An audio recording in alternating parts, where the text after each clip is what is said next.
Scroll through your feed on any given day, and you will see a new blush technique dominating the algorithm. One week, it is the heavy, sun-kissed nose, and the next, it is the intensely draped temple. But if you try to replicate these viral routines, you quickly encounter a mathematical problem. A blush technique that creates a tightly sculpted, lifted appearance on a specific beauty creator will often make a completely different user look heavily droopy or excessively wide. Taking a makeup tutorial at face value is like taking someone else's medical prescription. The application fails because it ignores the unique underlying anatomy of the person actually wearing it. Makeup is an exercise in structural diagnosis, not a copy and paste paint by numbers. Achieving a flawless, natural result requires mapping the exact terrain of your own bone structure. Before you can map your face, you have to understand your materials. If we stop categorizing blush by its brand or shade name, we can look at its actual physical function as a spatial manipulator. This 3D grid illustrates how formulas manipulate space. Expanding shades reflect light, making skin visually bulge outward.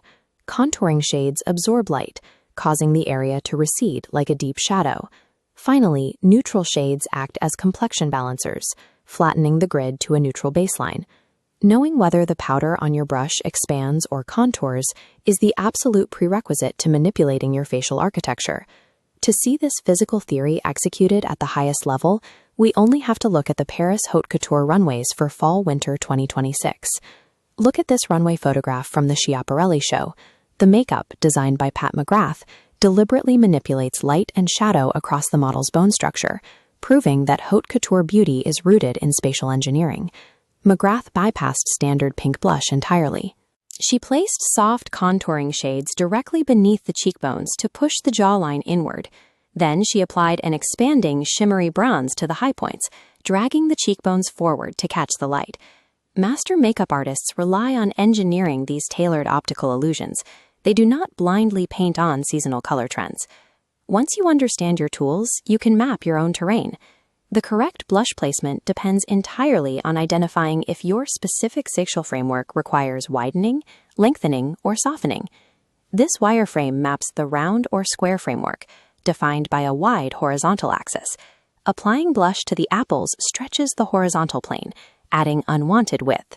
Instead, angling blush toward the temples forces the eye upward, stretching the vertical axis to create length. This diagram maps the long or oval framework, characterized by an extended vertical axis.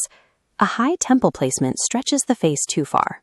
Instead, this framework requires a horizontal sweep across the mid-face to visually break the length and add volume. Finally, the heart facial framework features a wide forehead and a narrow pointed chin. This terrain requires a C-shape placement, curling inward from the temple to the cheek to balance the proportions and soften the top-heavy angles. Blush placement is an act of strict geometric correction, dictated entirely by the dimensions of your underlying terrain. When you test these approaches side by side on the exact same bone structure, the contrast is stark. On the left, generic trend placement drags the anatomy downward, making the face look heavy. On the right, the diagnosed placement creates a seamless lift. The successful side utilizes a precise combination of tools. Expanding shades plumped the hollow volume directly under the eye, while contouring shades sculpt the outer edges to trim away excess width. The beauty industry thrives on selling universal, one-size-fits-all aesthetics. The marketing relies on ignoring individual facial architecture so that the same product can be sold to everyone in the exact same way. True artistry requires looking in the mirror and taking ownership of your specific structural deficits and excesses. By diagnosing your own bone structure and mastering the optical physics of your makeup, you break free from the algorithm. You don't need another viral tutorial. You just need a diagnosis.